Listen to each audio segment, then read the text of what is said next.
कल supreme court की hearing भी होती है और आज बिहार बंद का आह्वान करना यह बताता है कि हाथ में संविधान तो जरूर लेकर के एक व्यक्ति घूमता है। अर्थात कुटुस्वामी केस में अगर हम आधार को और वोट को एक साथ लिंक करते हैं तो यह मूलभूत अधिकार के खिलाफ है। नमस्कार, मैं शिव और आप देख रहे हैं आर्यन खबर। देखिए, महागठबंधन के द्वारा 9 जुलाई को बिहार में चक्का जाम किया गया।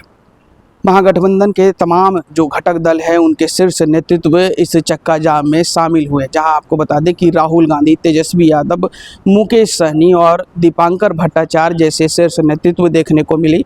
वहीं लेकिन आज बीजेपी के पूर्व प्रदेश अध्यक्ष संजय जायसवाल ने भी इनके बिहार चक्का जाम को लेकर और चुनाव आयोग के मतदाता सूची पुनरीक्षण के कार्यों को लेकर क्या कुछ कह रहे हैं, पहले आपको सुनवाते हैं। विगत 10 दिनों से इलेक्शन कमीशन के खिलाफ एक मुहिम चलाया जा रहा है। क्योंकि यह मामला विभिन्न राजनीतिक दलों और इलेक्शन कमीशन के बीच था, तो हम लोगों को कभी कुछ बोलने की आवश्यकता महसूस हुई ना, हम बोलना चाहते थे। लेकिन आज मैं इलेक्शन कमीशन को बहुत बहुत धन्यवाद और आभार व्यक्त करता हूं कि उन्होंने 7 करोड़ 90 लाख कुल वोटरों की संख्या में से 7 करोड़ 70 लाख लोगों को बाय हैंड जो इलेक्शन में जो ये वोटर लिस्ट का पेपर है उसको उन्होंने बाय हैंड दिया। और उससे भी बड़ी बात है कि 47% लोगों ने फॉर्म भरकर वापस कर दिया। तो अभी आधे से भी कम समय हुआ और उसके बावजूद अगर 47% लोगों ने इलेक्शन कमीशन का फॉर्म भरकर वापस कर दिया तो यह बताता है कि जो लोग मिथ्या प्रचार करते हैं, खास करके जो ये तथाकथित 2 युवराज हैं, एक क्षेत्रीय दल के युवराज और एक राष्ट्रीय दल के युवराज, जो दोनों आज किस लिए चक्का जाम किए थे यह किसी को समझ में नहीं आता, क्योंकि खुद ही वह केस करते हैं। मनोज झा जी ने केस किया, राष्ट्रीय जनता दल की तरफ से मोहम्मद मोइत्रा ने केस किया। कल सुप्रीम कोर्ट की हियरिंग भी होती है और आज बिहार बंद का आह्वान करना यह बताता है कि हाथ में संविधान तो जरूर लेकर के एक व्यक्ति घूमता है, लेकिन न उसको संविधान पर भरोसा है न इस देश के सुप्रीम कोर्ट पर भरोसा है। जब कल सुप्रीम कोर्ट में हियरिंग है तो आज बिहार बंद करने का क्या अर्थ है? क्या वह सुप्रीम कोर्ट को धमकी देना चाह रहे हैं? तो इसकी हम लोग भर्त्सना करते हैं।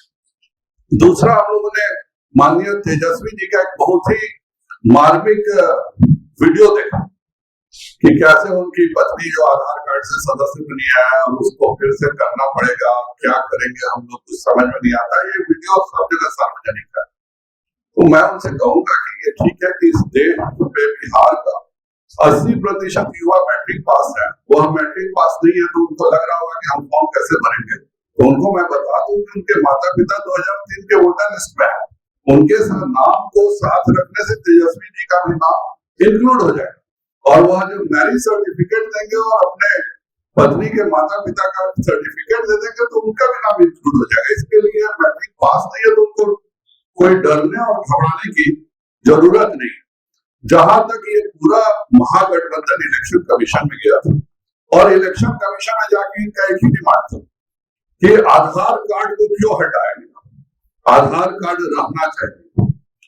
मुझे इतना अजीब लगा क्योंकि 2020 में मैं स्वयं लोकसभा का मुख्य सचेतक था, मुख्य सचेतक के नाते सारी कार्रवाइयां मैं देख रहा था और माननीय प्रधानमंत्री नरेंद्र भाई मोदी जी ने एक बिल लाया था कि आधार कार्ड को वोटर लिस्ट के साथ जोड़ना चाहिए और यह कानून माननीय प्रधानमंत्री श्री नरेंद्र भाई मोदी जी बनाना चाहते थे कि आधार कार्ड को वोटर लिस्ट के साथ जोड़ना चाहिए। और जब यह बिल आया तो वो माननीय अधीर रंजन चौधरी जो कांग्रेस के उस समय नेता विरोधी दल थे, उन्होंने लिखा कि it is an infringement upon the fundamental right to privacy that has been enunciated by Supreme court.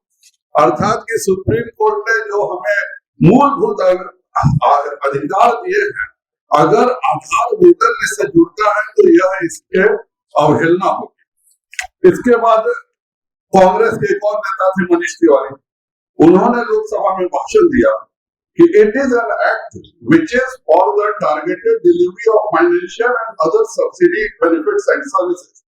Voting is a legal right. चुनाव में वोट देना एक लीगल अधिकार। यह जो आधार एक्ट है यह लेजिस्लेटिव कॉम्पिटेंसी के बियॉन्ड है। तो ये मनीष तिवारी जी का था। अभी हमने एक और बहुत महोदय का बयान देखा कि भाई आप आधार कार्ड को क्यों नहीं अलाउ कर रहे। उन साहब का नाम है असदुद्दीन ओवैसी साहब। असदुद्दीन ओवैसी साहब ने लोकसभा में कहा कि the linking of IDs and Aadhaar violates the fundamental right of privacy as defined by Puttaswamy. अर्थात कुद्दुस्वामी केस में अगर हम आधार को और वोट को एक साथ लिंक करते हैं तो यह मूलभूत अधिकार के खिलाफ है। उसके बाद टीएमसी की महुआ मोहित। तो आपने साफ तरीके से बिहार भाजपा के पूर्व अध्यक्ष संजय जायसवाल की बातों को सुना। वो कहते हुए नजर आ रहा है कि चुनाव आयोग के इस निर्णय को लेकर धन्यवाद देंगे, क्योंकि बिहार के लगभग 47% जो लोग हैं वो अपना डॉक्यूमेंट्स चुनाव आयोग को सौंप चुके हैं और इतने कम समय में चुनाव आयोग ये काम करने में सक्षम है। वहीं उन्होंने बिहार में चक्का जाम को लेकर और आधार कार्ड को लेकर क्या कुछ कहा वो आपने सुना। फिलहाल इस खबर में इतना ही। इस वीडियो की प्रतिक्रिया आप हमें कमेंट में ज़रूर बताइएगा और ऐसे ही तमाम खबरों से जुड़े रहने के लिए देखते रहें आर्यन खबर।